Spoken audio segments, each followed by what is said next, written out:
Saya share screen dulu.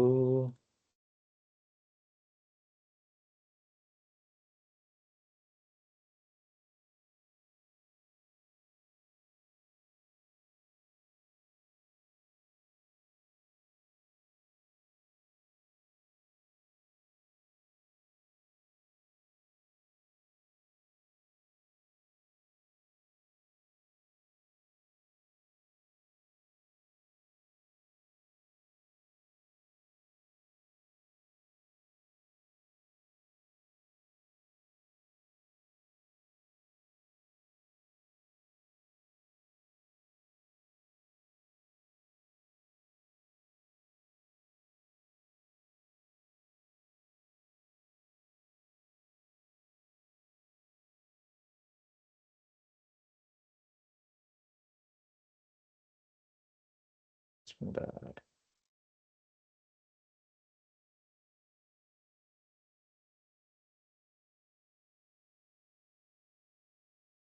Oke.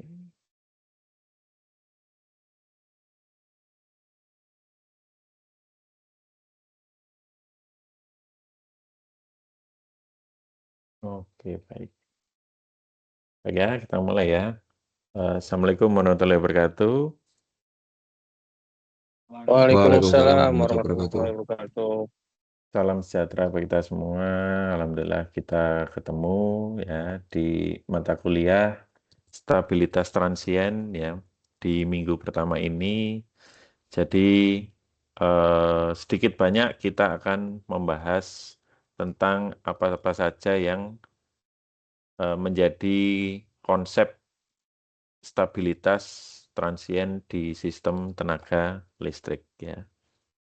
Sebelum kita mulai, mungkin kita perkenalan dulu ya. Jadi perkenalkan, mungkin ada yang sudah kenal juga. Nama saya Novian, jadi saya dosen di Teknik Elektro ITAT. Mungkin ada yang baru ambil mata kuliah ini ya, karena ini mata kuliah pilihan dan juga memang kalau untuk mau ngambil mata kuliah ini kan memang harus wajib ngambil mata kuliah AST. Jadi basic atau mata kuliah prasyaratnya adalah dari AST atau analisa sistem tenaga. Karena memang di dalamnya terdapat banyak apa ya, ya basically semuanya memang dari AST ya. Jadi lanjutan dari AST itu ya, lebih dalam lagi kita bahas stabilitas. Nah, jadi sebelum kita masuk di perkuliahan, alangkah baiknya saya jelaskan untuk rule-rule atau apa ya yang menjadi dasar di mata kuliah ini. Jadi ini untuk sebenarnya rencana kita di minggu 1 dan 2, ya, jadi ini beberapa kombinasi ya. Jadi untuk minggu 1 dan 2 itu kita akan membahas tentang dasar stabilitas, kemudian klasifikasi dari stabilitas. Jadi apa saja yang kita tahu tentang stabilitas mulai dari stabilitas tegangan, stabilitas frekuensi, dan lain sebagainya. Nah, kemudian untuk CPL dari mata kuliah ini sendiri atau konsep capaian lulusan yang akan kita capai itu adalah yang pertama menguasai konsep, metode, dan perkembangan teknologi di bidang teknik elektro yang relevan dengan kebutuhan industri sekarang. Kemudian yang kedua yaitu mampu menggunakan perangkat lunak, teknik dan atau instrumen pengukuran untuk mendukung simulasi, pemrograman, perancangan, pengujian, dan analisis sistem teknik elektro. Kenapa? Karena di dunia kerja sekarang atau di dunia atau kebutuhan industri sekarang itu tidak lepas dari perencanaan ya. Jadi kita nanti engineer nanti targetnya atau lulusnya adalah menjadi seorang engineer. Di mana seorang engineer ini pasti harus bisa merencanakan. Nah, di perencanaan ini alangkah baiknya itu jika divalidasi oleh software. Nah, software yang kita kenal selama ini adalah ETAP, kemudian Power Factory Silent, kemudian sebenarnya ada lagi untuk yang di teman-teman PLN sekarang di apa namanya di produk khusus ya, ini jadi agak nyinggung produk, itu adalah di Siemens, itu di PSS Incal namanya. Nah itu nanti teman-teman harus bisa atau paling tidak bisa menggunakan software tersebut. Nah kemudian ada juga dari capaian mata kuliah, sebenarnya intinya juga sama dengan CPL. Kemudian rencana satu semester ke depan itu adalah untuk asesmen, di mana untuk asesmen ini nanti dinilai dari beberapa bobot ya. Bobot yang pertama yaitu dari kehadiran ataupun partisipasi teman-teman. Ya. Jadi di kehadiran maupun partisipasi pembelajaran itu bobotnya sebesar 10%. Kemudian untuk tugas, ada beberapa tugas, jadi nanti penilaiannya dari kehadiran, pembelajaran, kemudian tugas 1, tugas 2, kemudian ada proyek, ada kuis, dan UTS serta UAS. Di mana nanti di tugas 1 dan 2 itu biasanya sebelum UTS, yaitu tugas 1, di klasifikasi stabilitas nanti ya. Kemudian tugas 2 adalah di setelah UTS atau sebelum UAS, yaitu di pemodelan generator.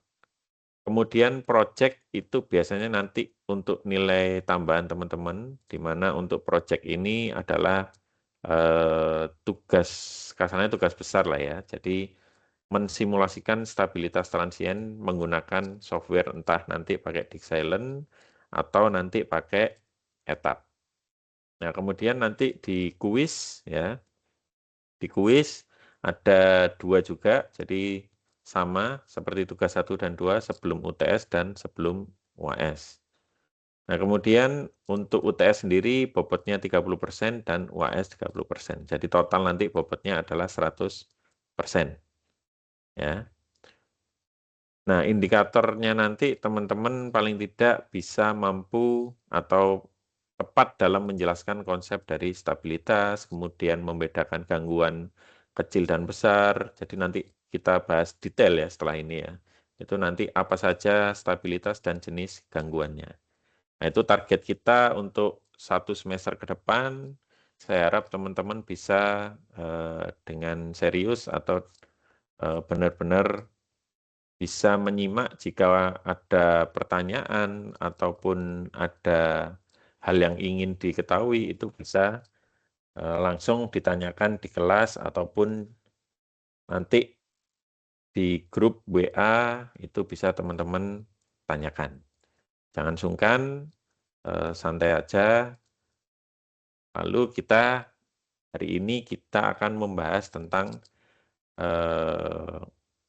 dasar atau konsep stabilitas di sistem tenaga listrik dan apa saja klasifikasi serta jenis-jenisnya ya. Jadi kita akan bahas. Baik, sebelum kita mulai mungkin ada yang mau ditanyakan dulu dari teman-teman? Belum ada ya.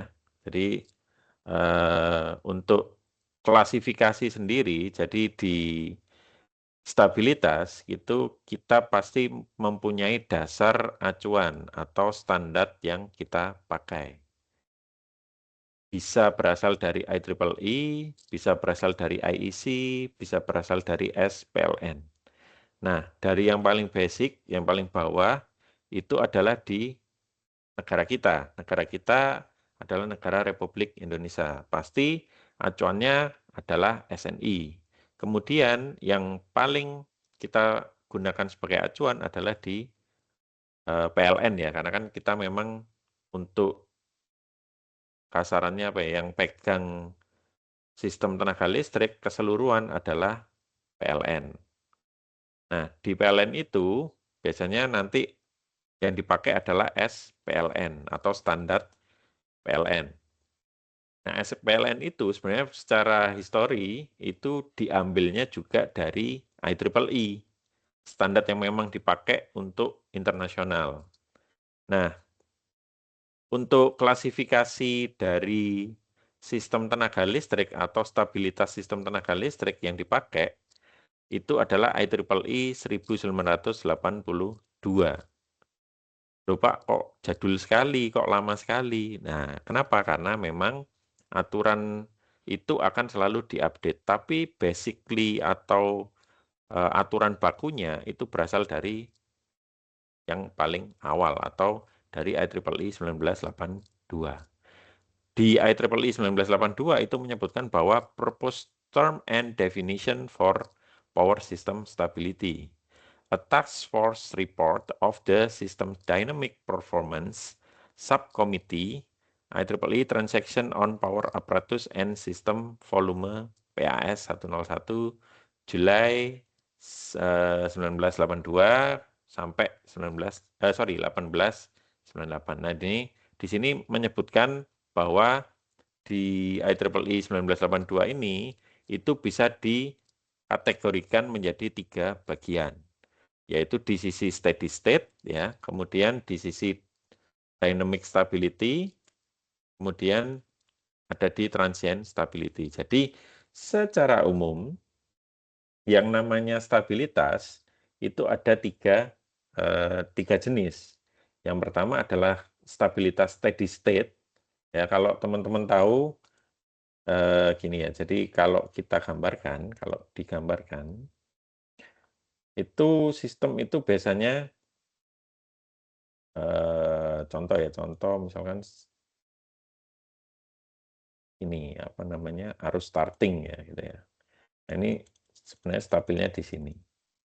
Dia akan menuju stabilitas. Nah, dikatakan stabilitas steady state itu ketika dia biasanya lebih dari 2 cycle. Jadi sepersekian detik. Sekian detik ya. Jadi sekian second. Nah, itu dinamakan steady state ketika dia sudah kondisi stabil atau steady. Kemudian ada namanya dynamic stability atau stabilitas yang bersifat dinamis. Loh, dinamisnya bagaimana, Pak? Contoh kalau teman-teman di mata kuliah AST ya, namanya aliran daya. Aliran daya itu biasanya static, jadi static stability, di mana dia stabilitasnya adalah bersifat statis. Nah, statisnya itu adalah di satu waktu. Jadi aliran daya yang disimulasikan teman-teman itu dalam satu kondisi waktu. Contoh misalkan di hari ini detik sekian. Nah, itu statik. Kalau dynamic itu biasanya dalam satu hari. Jadi dalam lingkup 24 jam misalkan. Ya, jadi tidak hanya di satu waktu, tapi loh, tadi pagi sekian Pak stabilitasnya, nanti siang berbeda lagi. Nah, itu namanya dynamic stability, jadi berbeda. Nah, kemudian ada yang terakhir yaitu transient stability yang nantinya akan kita bahas detail.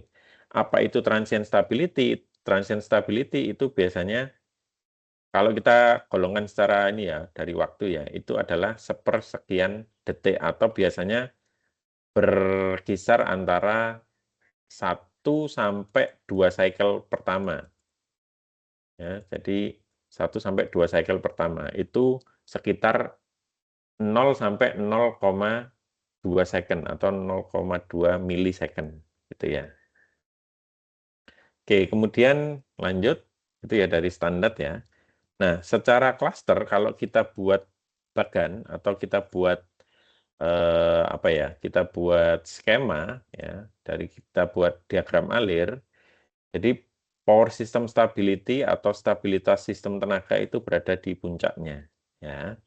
Kemudian dibagi tadi ya menjadi 3. Ini kita ambil dari IEEE tadi ya. Diklasterkan bisa menjadi 3 yaitu rotor angle stability, frequency stability dan voltage stability. Kalau tadi kan secara overall ya. Tapi kalau kita bicara sistem, sistem itu kan ada tegangan, ada frekuensi, ada sudut rotor. Nah, transient nanti kita jatuhnya ke rotor angle atau sudut rotor. Kenapa? Karena biasanya sudut rotor itu akan bergeser sepersekian detik. Nah, makanya tadi kalau dari ranah waktu itu kita bisa ngomong transient itu adalah 1 sampai 2 cycle pertama. Nah, kemudian frekuensi itu biasanya mainnya adalah di steady state. Jadi dia di jangka waktu yang lama. Frekuensi ya. Kemudian di voltage stability juga sama. Jadi dua area ini itu mainnya bisa di apa namanya? Di dynamic ataupun juga di static. Jadi intinya mereka jangka waktu yang lama. Kalau di rotor ini itu dia hanya sepersekian detik. Istilahnya waktu singkat lah ya. Nah, di rotor angle sendiri bisa di cluster lagi menjadi small signal maupun transient stability. Nah, dia ada sinyal kecil dan sinyal besar atau transient stability. Nah, di frekuensi maupun voltage itu kalau frekuensi hanya ada di Lord disturbance stability. Jadi stabilitas yang besar, skalanya besar. Kalau frekuensi. Kenapa? Karena biasanya bermainnya adalah di multi mesin atau multi pembangkit. Jadi tidak hanya satu pembangkit, tapi beberapa pembangkit. Makanya dia skalanya adalah large atau besar. Dan dia kalau dari waktu itu long term, panjang. Kenapa? Karena ya tadi kalau kita bicara frekuensi adalah masing-masing apa ya hubungan paralel dengan pembangkit. Nah, pembangkit itu biasanya diatur oleh yang namanya apa namanya ini loh, AVR ya, AVR atau governor ya. Jadi mereka bisa secara asinkronus ya, jadi asinkron ataupun juga sinkronus secara sinkron. Nah, itu nanti bagaimana detailnya ada di mata kuliah yang lain atau di mata kuliah kualitas daya ya. Nah, kalau di voltage stability di sini juga terbagi menjadi dua, ada large, ada small. Kemudian di large ini atau yang besar itu sebenarnya juga ada short term ataupun long term. Sama ya. Jadi di gangguan besar maupun gangguan kecil itu ada di short time atau di long time. Sampai sini kira-kira ada yang mau didiskusikan dulu? Ada yang mau tanya? Mas Rian, gimana? Paham dengan apa yang saya jelaskan tentang stabilitas? Paham Pak, cukup jelas. Oke, Belum ada pertanyaan dari saya. siap. Terima kasih Mas Rian.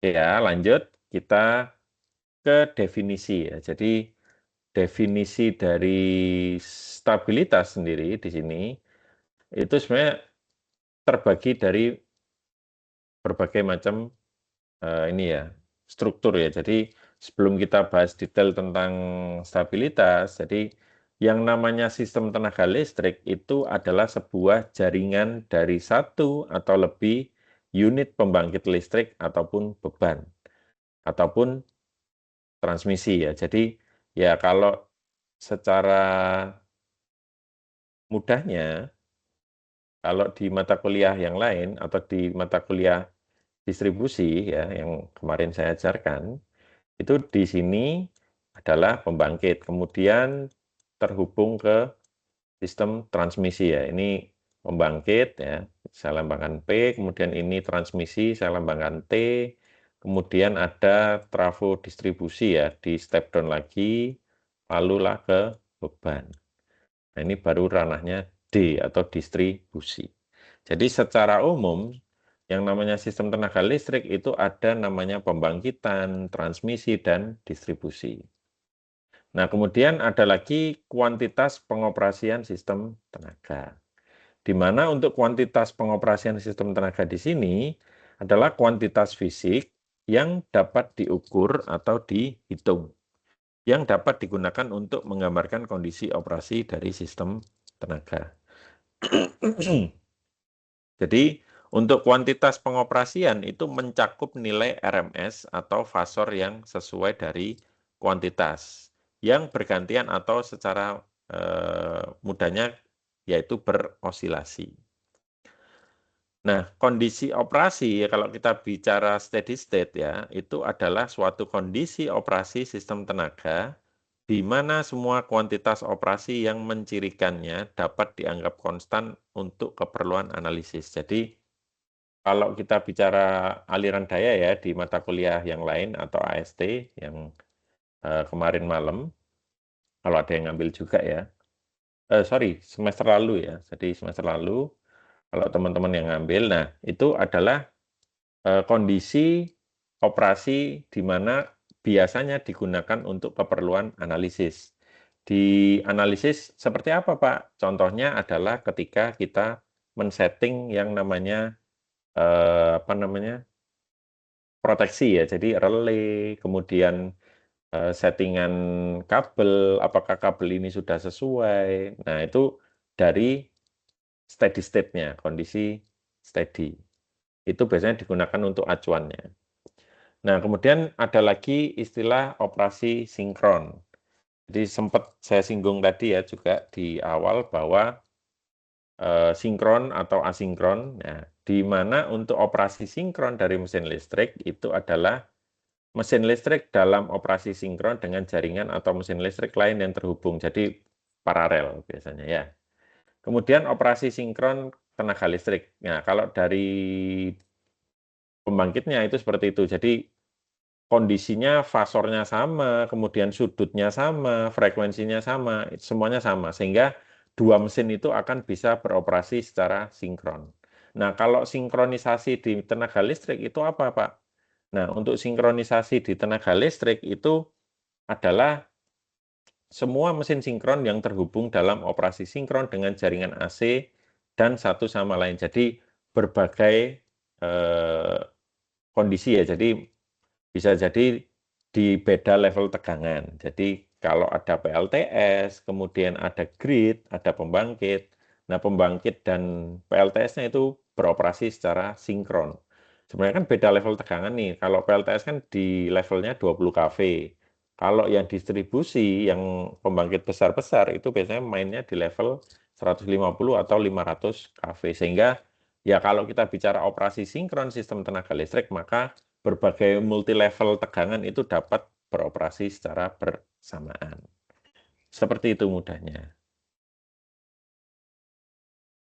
Nah, kemudian ada operasi asinkron. Nah, dikatakan asinkron pada mesin listrik itu adalah jika jaringan atau mesin lain yang terhubung tidak dalam operasi sinkron. Jadi beroperasinya mungkin bisa kayak islanding ya. Jadi tidak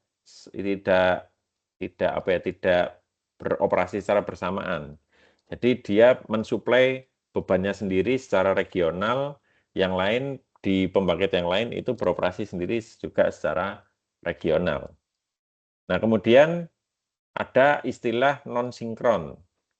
Jadi terkadang digunakan sebagai sinonim dari asinkron. Jadi istilah-istilah ini tidak mungkin ini ya, makanya bukan tidak mungkin apa maksudnya kadang-kadang muncul. Jadi kayak loh Pak, ini bilangnya kok non sinkron, kok bukan asinkron, sebenarnya sama. Jadi ada beberapa istilah ya. Jadi bisa jadi di standar yang lain istilahnya berbeda.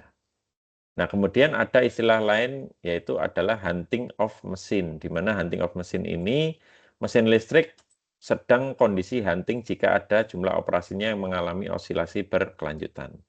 Jadi istilah hunting ini itu digunakan jika terjadi yang namanya shading ya atau load shedding. Jadi gini, misalkan frekuensi ini ya, teman-teman bisa cek di sini frekuensi fundamental kita kan 50 Hz nih. Sebenarnya 50 Hz juga tidak datar flat gitu ya, enggak. Tapi sebenarnya dia itu kayak fluktuatif juga, naik turun gitu ya. Nah, tapi ringnya kalau di zoom ya, diperbesar secara besar, itu paling 49,995 gitu ya, 49,998 gitu ya, atau 50,001. Jadi dia kayak fluktuatif. Nah, kita balik ke sini tadi ya, hunting of machine atau mesin listrik atau pembangkit ini sedang hunting. Itu cirinya bagaimana, Pak? Cirinya adalah ketika sistem ini kondisi steady ya, steady state, 50 Hz. Nah, kemudian ada pembangkit yang lepas. Nah, dari teman-teman, kira-kira respon dari ini, kita bicara sistem ini ya. Sistem ini kalau ada pembangkit besar yang lepas, itu kira-kira frekuensinya naik ataukah turun? Ada yang bisa jawab mungkin?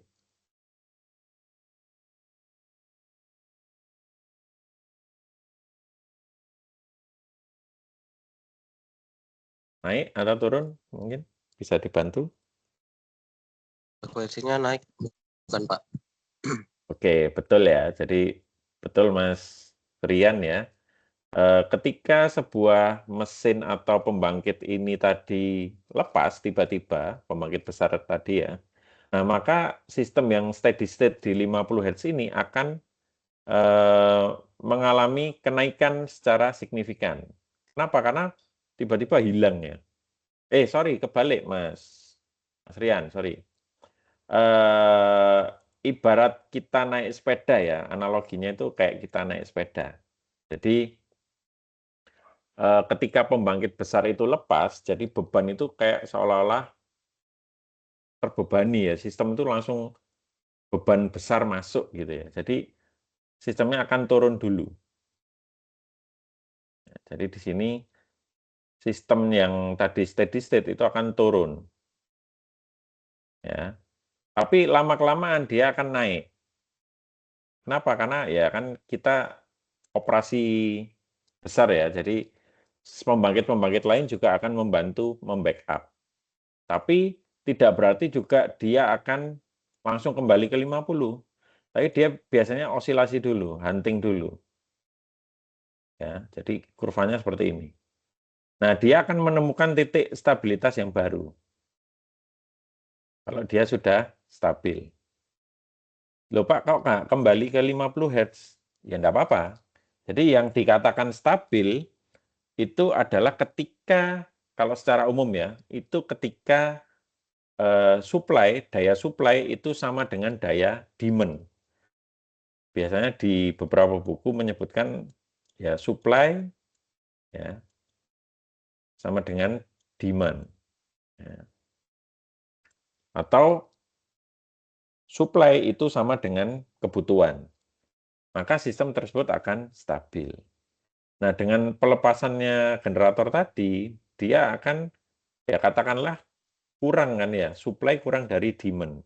Nah, demand ini akan ya biasanya kalau ekstrim ya, kalau kita bicara ekstrim akan terjadi pelepasan beban. Jadi demand tadi akan lepas. Makanya frekuensinya naik ya. Jadi tidak turun gini lagi kan. Nah, sistem nanti akan mengalami pelepasan beban sehingga frekuensinya sementara akan naik dulu. Terus nanti menyesuaikan, turun lagi, naik, turun, naik, turun. Nah, itu kondisi hunting dulu. Namanya kondisi hunting. Jika kembali ke kondisi stabil atau datar lagi, meskipun tidak 50, dia akan dikatakan stabil. Tapi stabilnya adalah menuju titik stabilitas yang baru. Jadi kondisi awal stabilitas dia 50 Hz gitu ya. Tapi kemudian ketika lepas, load shedding dan lain sebagainya, dia akan mengalami titik stabilitas yang baru. Bisa jadi 49,5, bisa jadi 49, itu tergantung sistem. Jadi dikatakan handal atau tidak, ya itu sebenarnya di mata kuliah yang lain juga ya. Jadi memang tidak tidak lepas dari keterkaitan mata kuliah ya. Jadi ya dinamakan stabil itu ketika dia bisa kembali ke kondisi steady state-nya dia. Seperti itu. Itu ya Mas Rian ya. Oh iya Pak, berarti terbalik itu tadi jawabannya ya Pak? Iya, betul. Kalau bebannya tiba-tiba hilang, nah itu frekuensinya naik. Kalau pembangkitnya yang hilang, kayak istilahnya dia terbebani tiba-tiba, pembangkit yang lain ya, kita bicara sistem ya, itu maka dia akan turun biasanya. Jadi agak kebalik. Oh iya, ya Mas. Oke. Ya baik Pak. Ya. Nah, tadi juga sempat saya singgung di awal tadi ya di grafik ada small disturbance, ada large disturbance atau gangguan kecil dan gangguan besar. Di mana untuk gangguan kecil sendiri atau small disturbance itu adalah gangguan kecil yang persamaannya menggambarkan dinamika sistem tenaga listrik dan dapat dilinearisasi untuk tujuan analisis. Nah, kalau gangguan besar itu adalah gangguan di mana persamaan yang menggambarkan dinamika sistem itu tidak dapat dilinearisasi untuk tujuan analisis. Jadi maksudnya gini, gangguan kecil itu masih bisa kayak diprediksikan, jadi dilinearkan atau dilinearisasi. Jadi, oh dengan ini itu berarti sama mesinnya. Nah, beda dengan gangguan besar. Misalkan, oh yang hilang ternyata bukan hanya mesin, misalkan jaringan juga. Nah, maka tidak bisa dilinearkan. Jadi macam-macam gangguannya.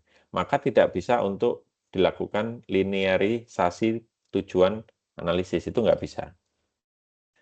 Nah, kemudian untuk stabilitas sendiri, ya kita masuk ke stabilitas, itu ada 2 jenis ya tadi ya. Ada di sini ya, mana ada 2 ini ya. Yang satu adalah steady state, yang satu adalah transient. Jadi yang tadi saya gambarkan di kurva awal tadi ya. Nah ini ya, jadi di 1 sampai 2 cycle awal itu masuknya adalah ranahnya transient. 2 cycle ke atas itu adalah ranahnya steady state. Nah, steady state di sini dikatakan steady state untuk kondisi operasi tertentu jika sebuah sistem tadi setelah mengalami gangguan kecil itu mencapai kondisi operasi steady state yang identik atau dekat dengan gangguan kondisi operasi ya, sama kayak kondisi yang start ini tadi ya, kondisi hunting tadi ya. Nah, dia akan menuju kondisi stabilitas yang baru. Nah, ini biasanya perubahannya bisa kurang lebih 10%. Jadi tidak bisa kembali ke titik normalnya sebelum terjadi gangguan. Nah, makanya ketika nanti teman-teman menentukan apakah sistem ini bagus atau jelek, stabil atau tidak adalah dilihat dari sistemnya. Sistemnya bisa kembali ke ini atau tidak. Jadi ini ya. Keywordnya adalah ini ya. Jika setelah gangguan kecil, operasinya kembali ke steady state, maka dia dibilang stabil. Jika tidak kembali, dia masih hunting, osilasi, itu dikatakan tidak stabil. Itu ya. Nah, kemudian di sini stabilitas transient, sistem daya stabil sementara atau transient untuk kondisi operasi steady state tertentu dan untuk gangguan tertentu. Jika setelah gangguan itu mencapai kondisi operasi yang dapat diterima dan gangguan bersifat besar seperti perubahan beban, hubung singkat, motor starting, dan generator outage. Jadi dikatakan stabil atau transient ya, dikatakan stabilitas transient itu jika setelah terjadi gangguan hubung singkat, motor starting, kemudian generator outage, dan lain sebagainya, itu bisa kembali ke kondisi yang normal. Nah, tapi ranah waktunya itu biasanya singkat. Makanya yang paling penting di stabilitas transient itu adalah hubung singkat dan juga generator outage. Gitu ya. Oke. Nah, di hubung singkat tadi itu ada namanya CCT atau Critical Clearing Time atau waktu pemutus kritis. Nah, di mana untuk jika gangguan tertentu ini termasuk inisiasi dan isolasi kesalahan pada sistem tenaga, waktu pemutus kritis adalah waktu maksimum antara inisiasi dan isolasi sedemikian rupa sehingga sistem stabil secara sementara. Jadi nanti di analisa simulasi ya, di etap ataupun di dig silent itu ada namanya CCT atau Critical Clearing Time. Ya, itu nanti kita bahas sedemikian hingga lah sampai teman-teman paham. Nah, kita sudah sedikit banyak bahas tentang stabilitas. Nah, ada juga yang namanya instability atau ketidakstabilan. Nah, untuk ketidakstabilan di sini ada berbagai ada berbagai kondisi ya. Yang kondisi yang pertama adalah first swing instability, di mana untuk kondisi first swing instability ini adalah kondisi tidak stabil terjadi pada ayunan pertama saat terjadi gangguan. Jadi kondisi tidak stabil di awal.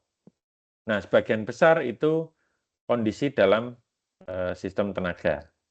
Nah, kalau yang multi swing instability di sini kondisi tidak stabil terjadi setelah 2 ayunan atau lebih ketika gangguan terjadi. Nah, ketidakstabilan ini biasanya terjadi kalau ekstrim ya, itu bisa sampai ya kita bicara kayak gangguan kemarin ya, itu kondisi pembangkit kita bahas dulu kemarin-kemarin ya, contoh yang di Jakarta ya, kan beberapa tahun yang lalu sempat kita dengar yaitu blackout di daerah Jawa Barat ya, di mana kondisi tersebut itu sebenarnya adalah kondisi ketidakstabilan interkoneksi dari Jawa, Madura, Bali ya. Jadi kita ini masuknya regional Jamali. Jadi di Jawa, Madura, Bali itu interkoneksi dari mulai Suralaya sampai pembangkit di paling besar kita di mana? Di mana ini? Paiton ya. Jadi waktu itu ya, itu gangguan ada ditemukan di Ungaran di daerah Jawa Tengah. Di mana untuk di Jawa itu terbagi menjadi 2 saluran ya, saluran utara dan selatan. Nah, di selatan waktu itu adalah waktu maintenance ya. Jadi biasanya secara periodik di teman-teman PLN itu istilahnya mengadakan perawatan atau maintenance. Nah, di jalur selatan transmisi ini itu di maintenance. Yang harusnya di kondisi utara ini sebenarnya sudah diprediksi bahwa tidak apa-apa, tidak ada gangguan, diamankan dulu. Nah, tapi kenyataannya di sisi bagian utara itu juga terjadi gangguan. Nah, sebenarnya dari teman-teman PLN ini mungkin juga sudah melakukan mitigasi ya, mitigasi untuk bencana, misalkan nggak taunya ternyata ada saluran tumbang atau pohon tumbang ya, sehingga menyebabkan saluran di utara di sisi Ungaran ini putus. Nah, itu ya namanya nasib ya, nggak ada yang tahu ya. Jadi memang semuanya di luar prediksi sekali, sehingga di sisi utara ini juga mengalami putus atau gangguan. Sehingga yang di selatan ini lagi maintenance, yang utara juga gangguan. Akhirnya defense scheme atau skema pertahanan dari Jamali, sistem Jamali ini aktif. Yang harusnya bisa berdiri sendiri islanding masing-masing Jawa, Madura, dan Bali, ternyata nggak bisa. Nah, kondisi instability-nya tinggi atau waktu first swing-nya ini tinggi sekali, sehingga pembangkit yang ada di Suralaya dan maupun di Paiton ini nggak sinkron. Jadi muncul ketidakstabilan, di mana ya yang disebabkan oleh 2 saluran ini tidak ada. Nah, sehingga skema pertahanan dari PLN ini akan per regional ya. Jadi kalau dalam satu pulau ini nggak bisa sinkron, maka akan lepas menjadi beberapa regional. Jadi bisa jadi regional 1, 2, dan seterusnya. Ya, akhirnya nggak kuat juga, nggak mampu juga. Yang tumbang adalah di Suralaya. Saya nggak ngerti ya, ini teman-teman P3B ini waktu itu merencanakan pembangkitannya bagaimana sehingga sampai sedemikian hingga dari sisi Suralaya itu nggak mampu untuk suplai regional mereka sendiri atau islanding mode mereka sendiri. Nah, kalau yang Python ini alhamdulillah aman kan. Waktu itu di tahun 2022 lah ya. Itu aman di Jawa Timur ya. Nah, yang rame kan di Jawa Barat ini. Nah, itu makanya kondisi instability atau ketidakstabilan ini macam-macam. Dampaknya adalah ya tidak bisa sinkron antara pembangkit yang satu dan pembangkit yang lain. Nah, kalau dikurvakan itu bisa seperti ini. Kalau yang dikatakan first swing itu jika kondisi awal ya langsung dia tidak stabil. Makanya dikatakan first swing instability itu jika sudah tidak stabil di periodik awal. Nah, kemudian ada tadi yang kedua adalah multiple swing instability. Jadi kondisi sudah mulai menunjukkan ketidakstabilan, tapi tidak langsung.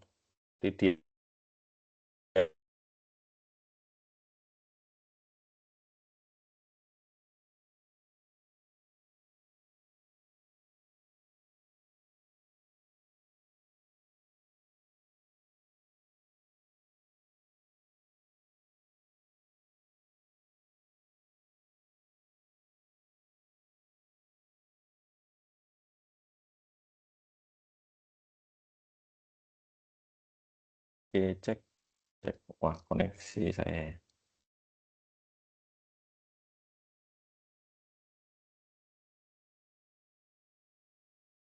Cek.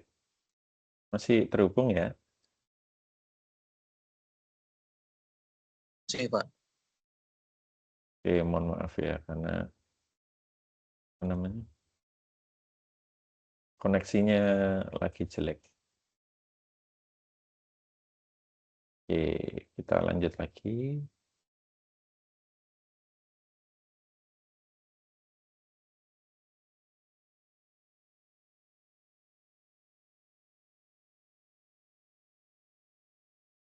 Oke, saya ulangi lagi ya. Jadi untuk kondisi multi swing instability itu ketika di cycle yang kedua lah ya, kedua ke atas ya, 2, 3, 4 dan seterusnya, itu baru dia mengalami ketidakstabilan. Ya, jadi sampai ke atas. Nah, kalau dikatakan stabil itu jika yang saya gambarkan dengan tinta hijau. Ya. Dia osilasi dulu pertama, kemudian semakin amplitudonya akan semakin mengecil. Itu dikatakan stabil. Ya. Nah, di sini contoh ya, ada gambar di bawah menunjukkan sudut rotor atau daya mesin dalam sistem dengan 2 mesin sebagai fungsi waktu selama keadaan transien. Nah, seperti ini ya. Jadi, semua sudut rotor meningkat, tetapi perbedaan sudut rotor dari semua mesin kecil dan sudut-sudut tersebut menuju posisi yang baru atau sistem stabil. Jadi, sudutnya akan berubah antara generator yang satu dan generator yang kedua. Nah, tapi dia akan istilahnya mengecil ya, jadi dia akan menuju titik stabilitas yang baru. Ya, pertama kan tadi ya, masih osilasi sedikit, ya lama-kelamaan akan mengecil amplitudonya, sehingga ya sistem akan dikatakan masih stabil. Nah, kalau kondisi seperti ini ya, generator 1 dan generator 2, ya generator satunya langsung itu tadi ya, first instability. Jadi langsung di cycle pertama dia langsung tidak stabil atau langsung naik ya kurvanya. Maka ya dikatakan sistem tersebut tidak stabil. Jadi kondisi stabil dan tidak stabil. Nah, Kemudian contoh kalau misalkan ini ya, kalau kita bicara RMS ya, secara waktu panjang, kalau load setting gini ya. Nah, generator tadi ya, jadi ini ada rotor angle dari 1 sampai 6 ya.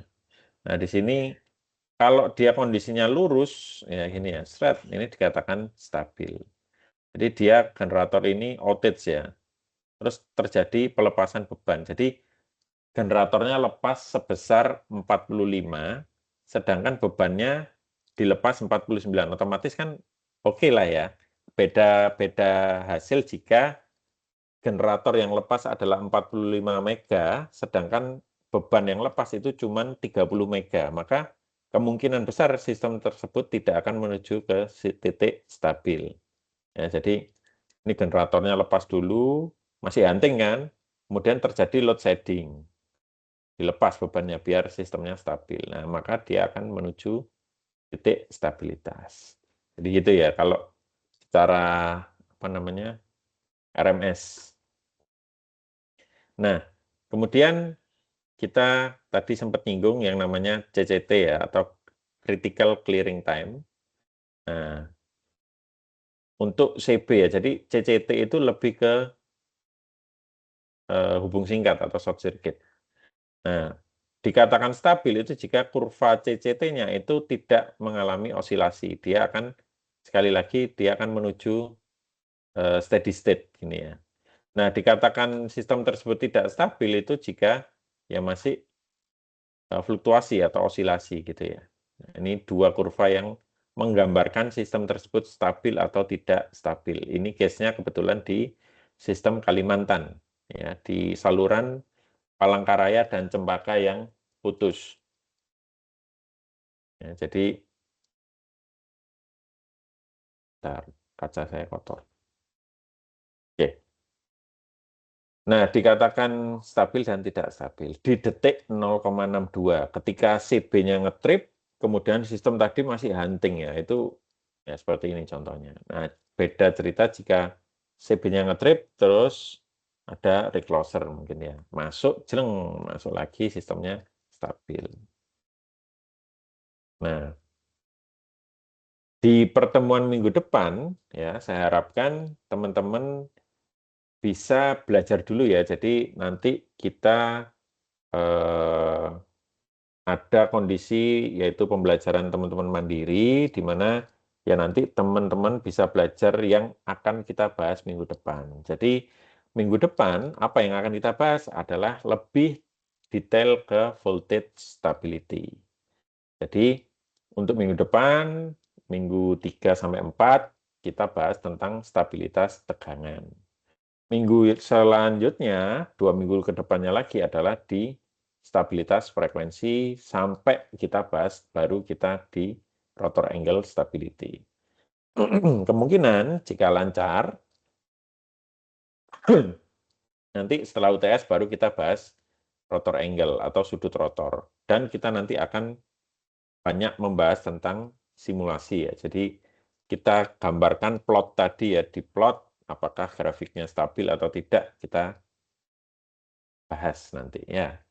Oke, jadi silakan teman-teman, nanti akan saya share di grup untuk materi minggu depan, yaitu di stabilitas tegangan atau voltage stability. Nah, nanti akan sedikit banyak membahas tentang load disturbance, small disturbance, dan short term maupun long term. Atau teman-teman bisa baca dulu di sini ya, di IEEE Transaction Power System dan CIGRE Technical Brochure.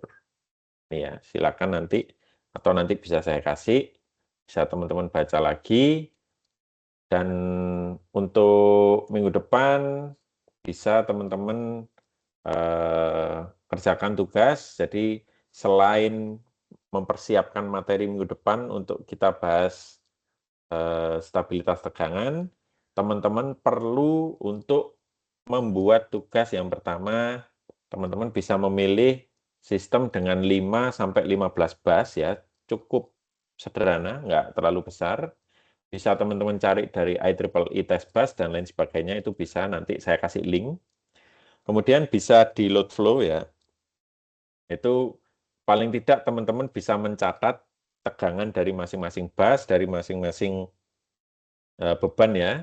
Kemudian identifikasi bus dengan V terendah yang mana. Jadi nanti di ranking dari mulai yang paling rendah sampai paling tinggi. Kemudian terapkan satu perbaikan ringkas, terserah mau bisa diperbaiki ini ya apa namanya trafonya, bisa diperbaiki pakai kapasitor bank dan lain sebagainya, terserah. Jadi bisa nambah kapasitor ya, bisa tap trafo, bisa redistribusi beban, bisa dibandingkan nanti sebelum dan sesudah dan buatkan rekap singkat. Softwarenya apa Pak? Bisa pakai MATLAB atau Simulink bisa, tapi paling mudah adalah ETAP dan DeepSilent. Kalau MATLAB kan agak lumayan ya untuk codingnya. Nah kalau di ETAP dan DeepSilent sudah banyak pilihannya, tinggal ditempel-tempel. Nah seperti itu. Nanti saya akan kasih link dari software maupun materi yang kita akan bahas minggu depan. Sampai di sini ada yang mau ditanyakan dari teman-teman?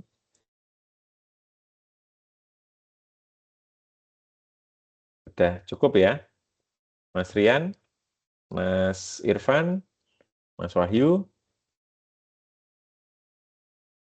Sudah cukup, Pak. Oke, cukup ya. Nanti kalau ada pertanyaan, silakan info di grup. Oke ya? Siap, Pak. Oke, Mas Rian. Baik, mungkin itu saja yang bisa saya sampaikan. Kurang lebihnya saya mohon maaf. Akhir kata, wassalamualaikum warahmatullahi wabarakatuh.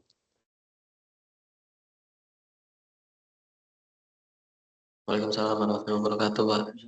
Oke, terima kasih. Jangan lupa tugasnya ya. Nanti untuk linknya bisa diinfo di grup.